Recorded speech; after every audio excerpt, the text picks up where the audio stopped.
কাশীপুর বাজার ঈদগাহ কমিটির পক্ষ থেকে এক দোয়ার মজলিস আয়োজন করেছিলাম।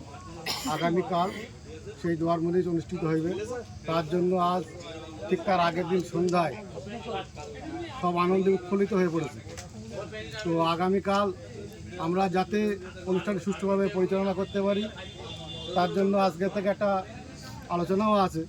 সে আলোচনার জন্য সবাই এসছেন এবং টোটাল গ্রামবাসীর পক্ষ থেকে আমরা আশেপাশে টোটাল ভাঙড়ের আশেপাশে যা গ্রাম আছে দূর দূরান্ত যারা আসবেন সকলেই সুশৃঙ্খলভাবে আসবেন যাতে আমরা সুষ্ঠুভাবে জলসাকে পরিচালনা করতে পারি।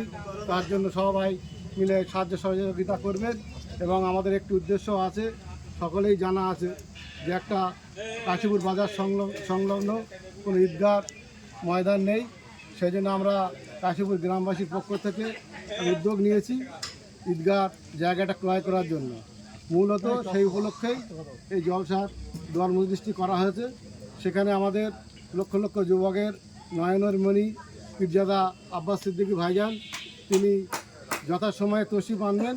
তার আগেও জোহরবাদ শিল্পী মাওলানা মোহাম্মদ মুজাফফর হোসেন সাহেব থাকবেন এবং ভাইজান ঠিক তারপরেই দুপুর 2:30 থেকে আখেরি মোনাজাত পর্যন্ত ভাইজান উপস্থিত থাকবেন। পীরজাদা আব্বাস সিদ্দিকী ভাইজান আমাদের জলসায় উপস্থিত থাকবেন, কালকে আসবে। টাইম হলো 2:30 থেকে আখেরি মোনাজাত পর্যন্ত। কি বলুন, কত মানুষের ভিড় হতে পারে দাবি আপনাদের? কেমন? অনেক মানুষের ভিড় হতে পারে, অনুমান করা হচ্ছে না, তবে 10-15 হাজার লোক হবে। চেষ্টা করি আরও ভালো লোক হোক বা পরিবেশটা ভালো থাকুক। সবাই আসার জন্য আহ্বান করতেছি, সবাই আসুক, আমাদের সাথে সবাই থাকুক। ঠিক কটার দিকে উঠবে? ভাইজান উঠবে 2:30 থেকে 2:30 থেকে উঠবে, আখেরি মোনাজাত থাকবে। ভাঙড় একেবারে বাজার থেকে আসতে গেলে ভাঙড় যে স্টপেজ আছে ওখান থেকে আসতে গেলে কোন দিকে আসতে হবে? ভাঙড়তে আসতে গেলে তোমার ভাঙড় হয়ে সোনপুর বাজার হয়ে আসতে হবে, সে কাশীপুর বাজার। আর রাজারহাট হয়ে আসলে পলিয়াট কন্যা টোল পার হয়ে তারপর কাশীপুর বাজার, কাশীপুর থানার কাছাকাছি। হাতিশালা কোন দিকে আসতে? হাতিশালা শিখলা আসতে গেলে পাকাপোল, গাবতলা, পলেরহাট, কাশীপুর এভাবে আসতে হবে।